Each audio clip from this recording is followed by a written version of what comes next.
لله رب العالمين والعاقبة للمتقين والصلاة والسلام على سيد الرسل وخاتم النبيين وعلى آلہ وأصحابہ أجمعین، خصوصاً على الخلفاء الراشدین المہدیین والذین اتبعوہم بإحسان إلى يوم الدین۔ اما بعد فقد قال اللہ تبارک وتعالی فی کلامہ المجید والفرقان الحمید۔ اعوذ باللہ من الشیطان الرجیم، بسم اللہ الرحمن الرحیم۔ شہر رمضان الذی انزل فیہ القرآن ھدی للناس وبینات من الھدی والفرقان۔ سبحان ربک رب العزة عما یصفون وسلام علی المرسلین والحمد للہ رب العالمین۔ درود شریف۔ اللہم صل علی محمد وعلی آل محمد کما صلیت علی ابراہیم وعلی آل ابراہیم انک حمید مجید۔ اللہم بارک علی محمد وعلی آل محمد کما بارکت علی ابراہیم وعلی آل ابراہیم انک حمید مجید۔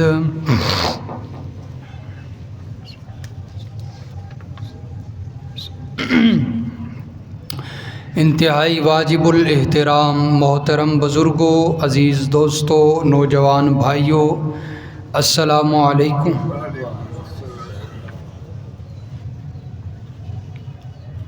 رمضان المبارک کا مہینہ شروع ہے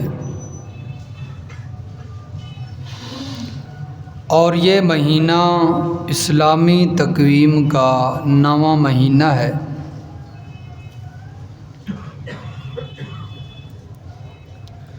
اور رمضان کا مادہ، لفظ مادہ اس کا را میم ضاد ہے۔ اس مادہ سے یہ رمضان مصدر ہے جس کا معنی اور مطلب ہے بہت سخت گرمی اور تپش۔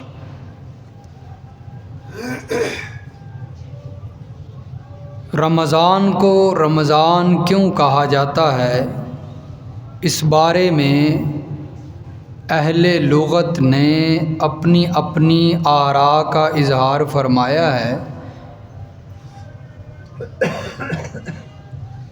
بعض کہتے ہیں کہ جس مہینے میں روزے فرض ہوئے تھے اس مہینے میں اور اس وقت سخت گرمی تھی، اس لیے اس کو رمضان کہا جاتا ہے۔ اور بھی بڑی جو ہے وہ وجوہات ہیں۔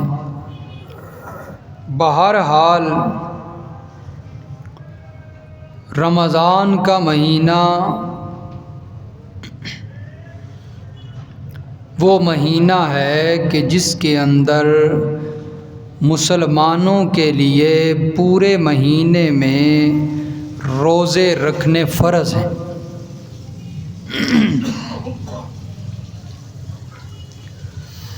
اور یہی وہ مہینہ ہے کہ جس کے اندر اللہ نے شب قدر بھی رکھی ہے، یعنی وہ رات، عظمت والی شان والی رات کہ جس کے اندر عبادت 1000 مہینوں کی عبادت سے افضل ہے۔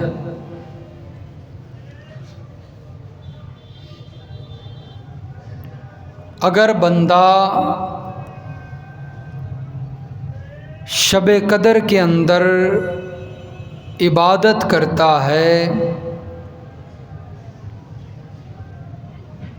اور ایک بندہ 84 سال عبادت کرتا رہتا ہے، تو 84 سال عبادت کرنے والا بندہ اس شب قدر کے اندر عبادت کرنے والے کا مقابلہ نہیں کر سکتا۔ اللہ نے اس رات کو بھی اسی مہینہ کے اندر رکھا ہے، اور بڑا ہی عظیم مہینہ، بڑا ہی افضل مہینہ۔ اللہ نے جب قرآن مجید کے اندر اس مہینے کا تعارف کروایا ہے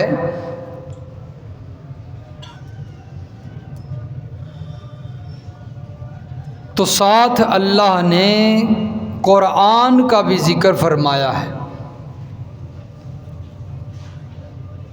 شہر رمضان الذی انزل فیہ القرآن، فرمایا وہ مہینہ جس میں قرآن نازل کیا گیا۔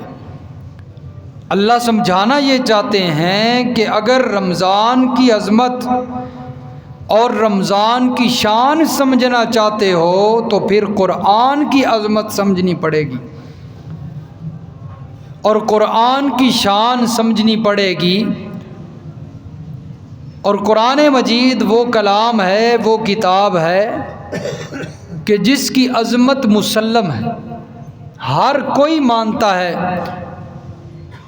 اور میرے محبوب نے فرمایا فضل کلام اللہ علی سائر الکلام کا فضل اللہ علی خلقہ، کہ رمضان، قرآن مجید اور اس کلام کی فضیلت تمام کلاموں پر ایسے ہے جس طرح کہ اللہ کو اپنی مخلوق پر فضیلت حاصل ہے۔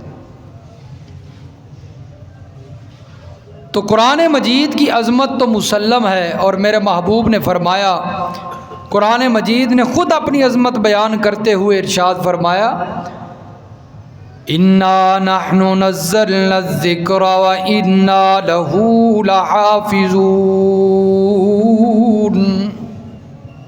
سبحان اللہ۔ ستے پہ ہو؟ جا کے بیٹھو، قرآن پڑھا جا رہا ہو تو سبحان اللہ تو کہنی چاہیے۔ میرا بھی روزہ ہے، میں آج چھٹی کو نہیں کیتی ہوئی، میرا بھی روزہ ہے۔ آپ کا روزہ ہے تو میرا بھی روزہ ہے، تو آپ بولتے رہیں صاحب کو مجھے پتہ چلتا رہے سمجھ آ رہی ہے یا جا رہی ہے۔ بولتے رہا کریں، اس بولنے سے بندہ بیدار رہتا ہے، وگرنہ تو سکینہ نازل ہو جاتی ہے۔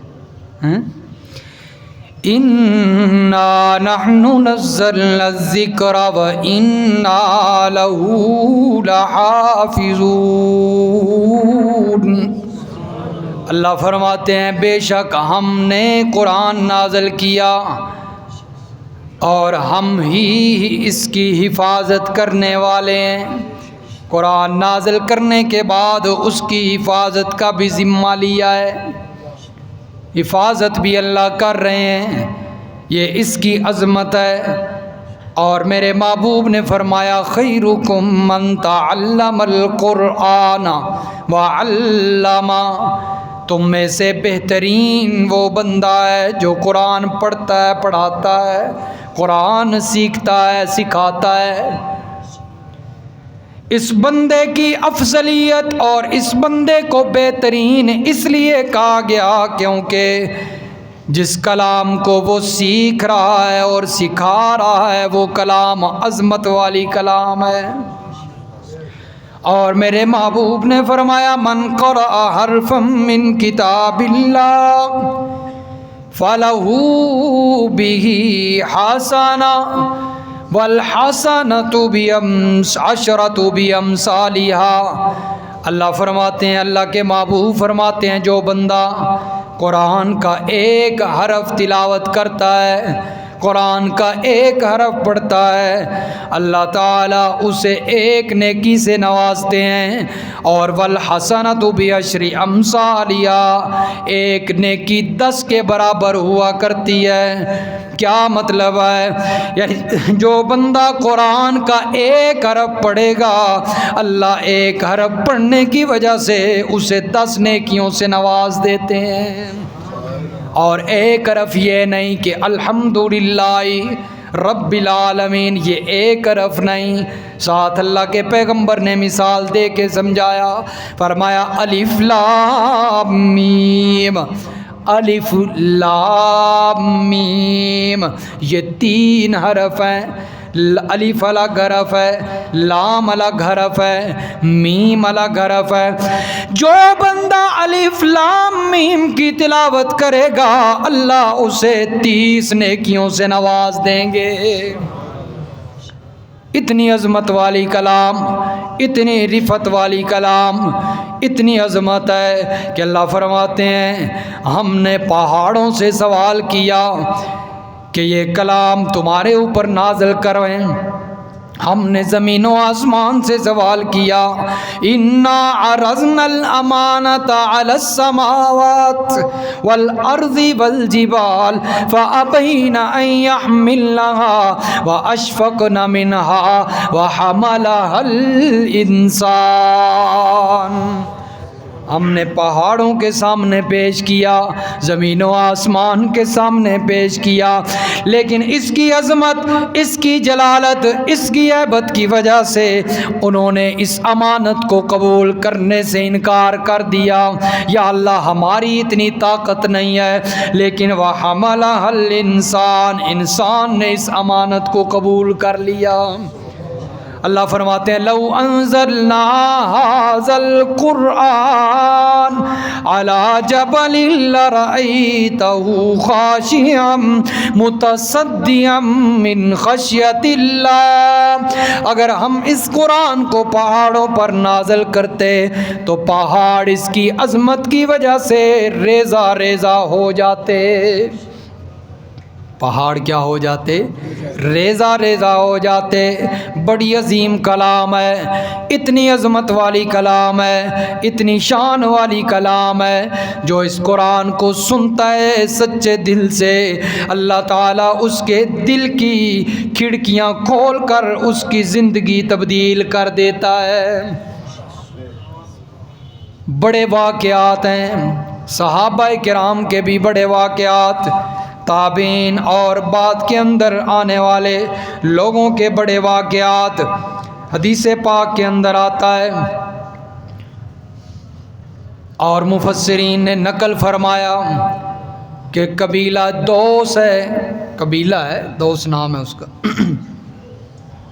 اس کا سردار طفیل ابن عمرو ہے، اور یہ سردار مکہ چلا جاتا ہے۔ وہاں پر قریش کے لوگ اسے ملے، وہ بھی قبیلہ تھا، اور اسے مل کر کہتے ہیں اسلام سے دور رہنا، نبی علیہ السلام سے دور رہنا، اگر تو ان کے قریب چلا گیا تو اپنا مذہب چھوڑ بیٹھے گا، اسلام قبول کر لے گا، تو اس لیے اسلام سے دور رہنا۔ لیکن یہ کہتا ہے کہ میں جب پہنچا تو آپ صلی اللہ علیہ وسلم خانہ کعبہ کے اندر کھڑے نماز پڑھ رہے ہیں اور قرآن کی تلاوت کر رہے ہیں۔ جس وقت قرآن کی آیات اور قرآن کی تلاوت میرے کانوں کے اندر پڑتی ہے، کہتا ہے میں خود بھی بڑا شاعر تھا، میں خود بھی بڑا سمجھدار تھا۔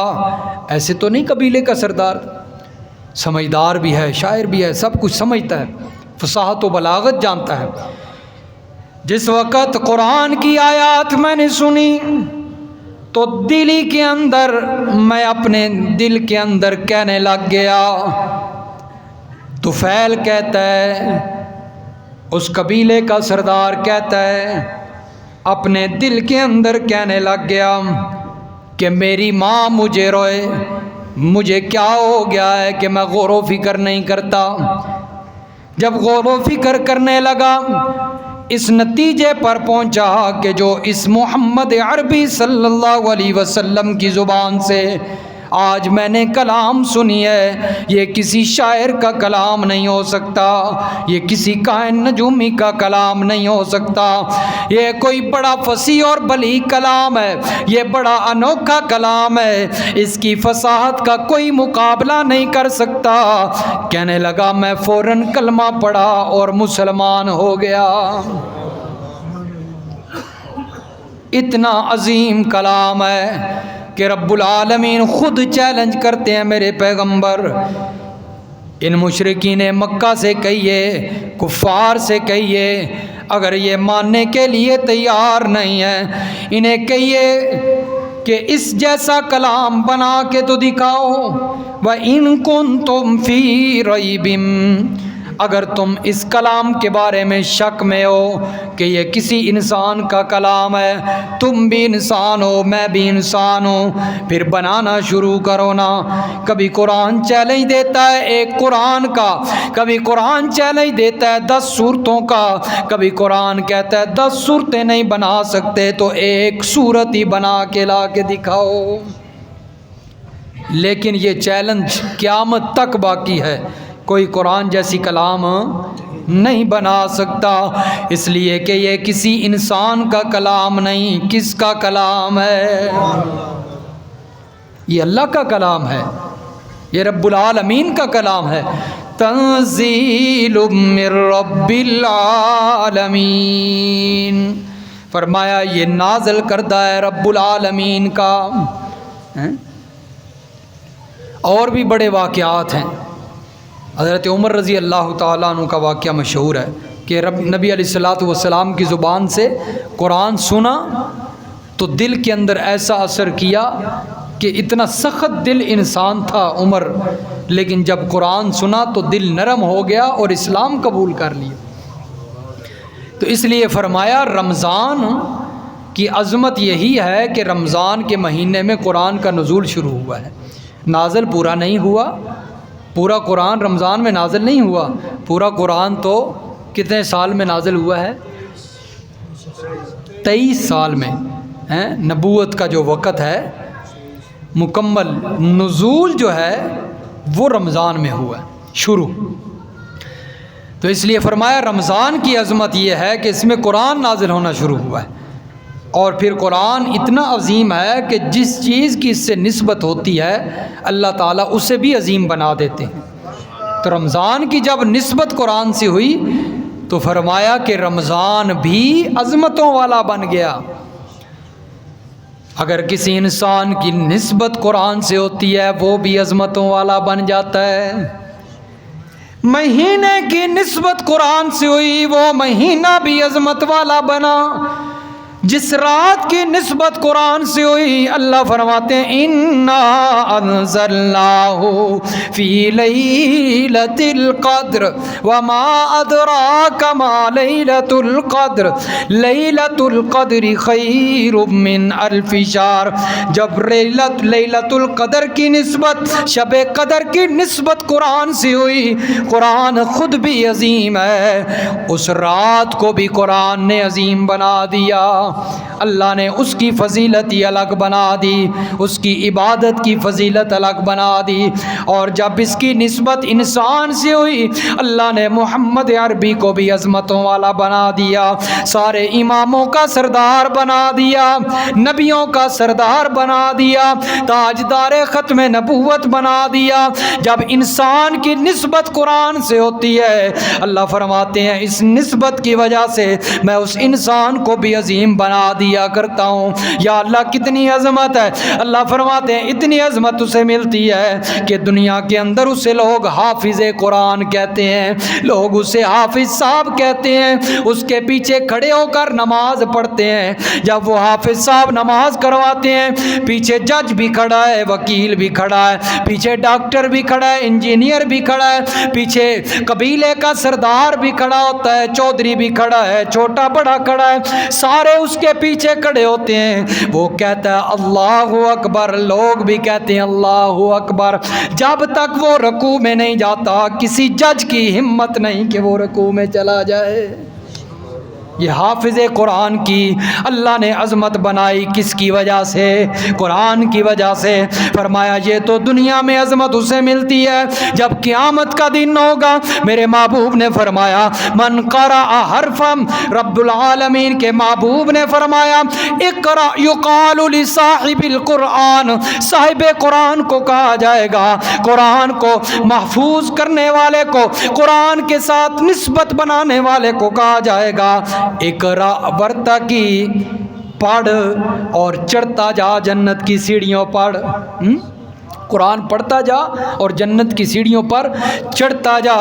رب العالمین کے محبوب پیغمبر صلی اللہ علیہ وسلم فرماتے ہیں اس وقت اللہ تعالیٰ فرمائیں گے وَرَتِّلْ كَمَا كُنْتَ تُرَتِّلُ فِي الدُّنْيَا، اس طرح پڑھ، خوبصورتی سے پڑھ، ترتیل سے پڑھ، ٹھہر ٹھہر کے پڑھ، جس طرح تو دنیا کے اندر پڑھتا تھا اور لوگ مزے اٹھایا کرتے تھے، لوگ سکون حاصل کیا کرتے تھے۔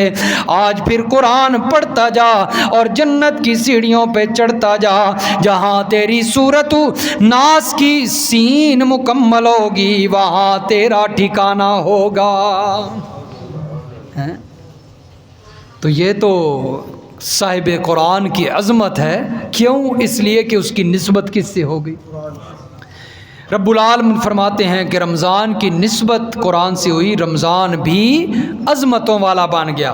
اور پھر جب رمضان کے اندر روزہ آیا، روزے کو بھی فضیلت حاصل ہو گئی۔ میرے محبوب نے فرمایا الصوم لی وانا اجزی بہ وفی روایت وانا اجزا بہ، جو بندہ رمضان کے اندر روزہ رکھتا ہے اللہ خود فرماتے ہیں انسان روزہ میرے لیے رکھتا ہے، قیامت کے دن اس کا بدلہ بھی میں خود بن جاؤں گا۔ جس بندے نے روزہ رکھا قیامت کے دن میں رب اسے بدلہ بن جاؤں گا، اس کا، اسے رب مل گیا۔ اللہ جب حساب و کتاب کریں گے، بدلہ عطا کریں گے نیکیوں کا، فرشتوں سے کہیں گے یہ بندہ نمازی ہے اس کی نماز کا بدلہ دو، یہ بندہ حاجی ہے اس نے حج کیا اس کے حج کا بدلہ دو، اس نے زکوٰۃ ادا کی ہے اس کی زکوٰۃ کا بدلہ دو، اس نے فلاں عبادت کی ہے اس کا بدلہ دو۔ لیکن جب روزے کی باری آئے گی اللہ فرمائیں گے فرشتے پیچھے ہٹ جاؤ، اب روزہ اس نے میرے لیے رکھا تھا، اس کا بدلہ بھی میں خود دوں گا۔ تو رمضان میں روزہ آیا تو روزے کو بھی فضیلت مل گئی۔ محمود غزنوی ہے، ایک دفعہ سواری پہ سوار ہے، اشرفیاں بانٹ رہا ہے، یوں تھیلی سے نکالی اور پھینکی، لوگ دوڑے اکٹھی کرنیاں شروع کر دیں، اور محمود غزنوی اپنی سواری پر آگے چلنے لگ گیا۔ ایک بندہ سیاہ رنگ کا بندہ بھی اس کے پیچھے سواری پر جا رہا ہے، اس نے پیچھے مڑ کر دیکھا محمود غزنوی نے میرے پیچھے کون آ رہا ہے۔ جب وہ قریب ہوا اس سے سوال کرتا ہے کہ تو بھی جانا اشرفیاں چن لینا، لوگ سارے اشرفیاں چن رہے ہیں، تو بھی جا، تجھے نہیں ضرورت۔ وہ کہنے لگا مجھے موتی ہیرے جواہر اشرفیوں کی سونے کی ضرورت نہیں ہے، مجھے تو اشرفیوں والے کی ضرورت ہے، اگر موتیوں والا مل گیا تو سمجھو موتی بھی مل گئے۔ اس لیے اللہ فرماتے ہیں جس نے روزہ رکھا اسے رب مل گیا، اور جسے رب مل گیا اسے سب مل گیا۔ اس لیے کتنی عظمت ہے۔ تو میرے دوستو، رمضان کے روزے بڑی عظیم اور فضیلت والی جو ہے عبادت ہے، اس کو روزے کو چھوڑنا نہیں چاہیے۔ اور پھر رمضان کتنا افضل اور کتنی شان والا مہینہ ہے کہ جس کے اندر عبادت بھی اہم ہو جاتی ہے۔ دن کو روزہ ہے تو رات کو تراویح کی عبادت، فرمایا وہ بھی اہم ہے۔ کتنی اہم؟ اللہ کے محبوب نے فرمایا من قام رمضان ایمانا و احتسابا غفر له ما تقدم من ذنبه، جو بندہ دن کو روزہ رکھتا ہے اور رات کو کھڑے ہو کر تراویح کی نماز پڑھتا ہے، قیام کرتا ہے، ایمان کی حالت میں، احتساب کی حالت میں، اللہ کی رضا کے لیے، اللہ فرماتے ہیں اللہ تبارک و تعالی اس کے گزشتہ گناہوں کو معاف کر دیتے ہیں۔ اور جو بندہ دن کو روزہ رکھ کے رات کو لوڈو کھیل رہا ہو، دن کا روزہ بھی گیا نا۔ روزہ مکمل ہی تب ہوتا ہے جب تراویح پڑھی جائے۔ دن کو روزہ رکھا اور رات کو بندہ تراویح پڑھے ہی نہ تو اس کا فائدہ ہے۔ اس لیے میرے دوستو لوڈو سے پرہیز کریں، تراویح میں آئیں، کیونکہ اس کی بھی بڑی اہم فضیلت ہے۔ جس طرح روزہ فضیلت والا ہے، اس طرح رات کے اندر تراویح بھی گزشتہ گناہ معاف کروانے کو نہیں کروانے یا لے کے جانے نال ہیں۔ اس لیے روزے کی وجہ سے بھی گناہ معاف ہوتے ہیں، تراویح کی وجہ سے بھی گناہ معاف۔ لوڈو کھیلنے سے تو گناہ بڑھتے چلے جاتے ہیں۔ ایسا کھیل جو انسان کو عبادت سے روک دے وہ کھیل حرام ہے، تو حرام کام بندہ کرے تو گناہ ہی نہیں یا ثواب دا کام ہے۔ دن کو بندہ روزہ رکھے، حرام سے بچتا رہے، اور رات کو بندہ حرام کام کرنے لگ جائے، فائدہ اس روزے کا بتاؤ تو صحیح میرے عزیزوں، میرے نوجوان بھائیوں، فائدہ ہے اس روزے کا؟ دن کو بندہ حرام کام سے رکا رہے اور رات کو بندہ حرام کام شروع کر دے تو سارا پانی نہ پھر گیا۔ تو اس لیے میرے دوستو بچیے اس حرام کام سے۔ ہاں، جو بھی کھیل انسان کو عبادت سے روکتا ہے علماء لکھتے ہیں وہ حرام ہوتا ہے۔ تو جس طرح روزہ اہم عبادت، تراویح بھی اہم عبادت، روزے کی وجہ سے بھی گناہ معاف ہوتے ہیں، اور میرے محبوب نے فرمایا تراویح کی وجہ سے بھی گناہ معاف ہوتے ہیں۔ اس لیے کوئی بندہ یہ محسوس نہ کرے کہ میں کسی کو نشانہ بنا رہا ہوں، میں کسی کو خاص رات کو دیکھ کر اس کو جو ہے وہ کہہ رہا ہوں کہ اس نے لوڈو کھیل لی ہے، یہاں سے نکلو، یہ سارا بازار بھرا ہوتا ہے، لوڈو جو ہے وہ لگی ہوتی ہے محفلیں، اور اکثر نوجوان ہیں، بوڑھے بیچارے تراویحیں پڑھ رہے ہیں، نوجوان لوڈو کھیل رہے ہیں۔ اور عبادت کا مزہ جوانی میں آتا ہے، بوڑھا ہو جائے بندہ پھر عبادت ہی کرنی ہے، اور کی کرنا ہے، اور کوئی کام ہے؟ تو جوانی میں عبادت کا مزہ ہے، اصل توبہ کی قبولیت جوانی میں ہوتی ہے، اور یہ پیغمبروں کا شیوا ہے۔ در جوانی توبہ کردن شیوا پیغمبری، فرمایا توبہ جوانی کے اندر کرنا یہ پیغمبروں کا شیوا ہے۔ اور بندہ جوانی کے اندر گناہ کرتا رہے، بوڑھا ہو جائے جب ہر چیز سے مایوس ہو کر پھر اللہ کے سامنے آ کر گڑ گڑائے، یا اللہ اب تیرے سامنے آ گیا۔ اس لیے میرے دوستو جوانی کو جو ہے وہ قبولیت کا وقت بنائیے اور جوانی کی اہمیت سمجھیے۔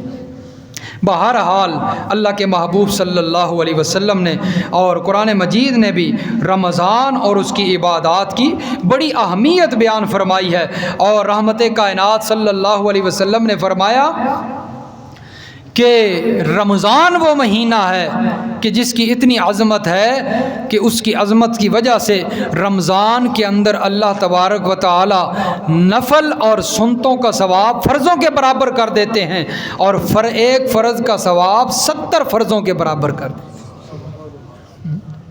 بندہ اتنا نیکی کے پیچھے بھاگتا ہے، ڈھونڈتا رہتا ہے، اور جب نیکی رحمت خود جو ہے بندے کے پاس آ جائے، باقی مہینوں میں بندہ رحمت کو ڈھونڈتا ہے، اور رمضان میں رحمت بندے کو تلاش کرتی ہے، اور بندہ آگے بھاگ جائے رحمت کو چھوڑ کر، یہ اس کی بد نصیبی ہے نا۔ اس لیے میرے دوستو، رحمت تلاش کر رہی ہے تو اسے مل جائیے اور اسے اپنے سینے سے لگا لیجئے۔ رحمت کائنات صلی اللہ علیہ وسلم نے فرمایا، جب تم میں سے کسی ایک نے روزہ رکھا ہو، گناہوں سے بچنا چاہیے نا، لغویات سے بچنا چاہیے، فرمایا جب تم میں سے کسی ایک نے روزہ رکھا ہو تو وہ پھر کوئی جو ہے وہ فلا یرفس ولا یسخب، کوئی رفس کام نہ کرے، بیہودہ کام نہ کرے، لہو و لعب نہ کرے، گالی گلوچ نہ کرے۔ اگر فرمایا کوئی بندہ اس روزے دار کو گالی نکالتا ہے یا اسے قتل بھی کر دیتا ہے تو فرمایا یہ آگے سے جواب دے انی امرأ فلیقل انی، یہ آگے سے جواب دے امرأ صائم، میں روزے سے ہوں، میں اتنا جواب دے کہ خاموش ہو جائے، اس کا جواب نہ دے اگر کوئی گالی بھی نکالتا ہے، اس لیے کہ اس نے روزہ رکھا ہوا ہے، اور روزہ بیہودہ کاموں سے بچاتا ہے، گناہوں سے بچاتا ہے۔ ابھی کل میں نے دیکھا ہے یہاں پر چوک کے اندر ایک رکشے والا کھڑا تھا، اور جناب تھوڑی دیر وہ زیادہ کھڑا ہو گیا ہے تو دوسرا بندہ اس کو اتنی گندی گندی گالیاں نکال رہا تھا کہ سننے والا بھی شرما جاتا ہے، اور رمضان کا مہینہ ہے اور روزہ کھلنے کے قریب ہو اور بندہ اس حالت کے اندر ہو تو اس روزی کا اس کاروبار کا کوئی فائدہ ہے؟ اس لیے میرے دوستو بچیے، اس مہینے کو قیمتی بنائیے، یہ بار بار نہیں آتا۔ جو اس دنیا سے اب چلے گئے اور پچھلے رمضان میں تھے ان کی زندگیوں سے تو یہ مہینہ چلا گیا نا، اور اللہ کے پیغمبر تو دعائیں مانگ مانگ کے جو ہے وہ اس مہینے تک پہنچنے کے لیے اللہ کے سامنے گڑ گڑاتے تھے اور کہتے تھے یا اللہ ہمیں وہ مہینہ نصیب فرما، اور جس کی زندگی میں مہینہ آ جائے وہ اسے قیمتی نہ بنائے۔ اللہ کے محبوب نے فرمایا وہ بد نصیب ہے، ہلاک ہو جائے وہ بندہ۔ حدیث مبارکہ ہے، اب وقت بھی تھوڑا ہے وگرنہ وہ حدیث بھی میں سناتا۔ اللہ سمجھ نصیب فرمائے، عمل کی توفیق عطا فرمائے۔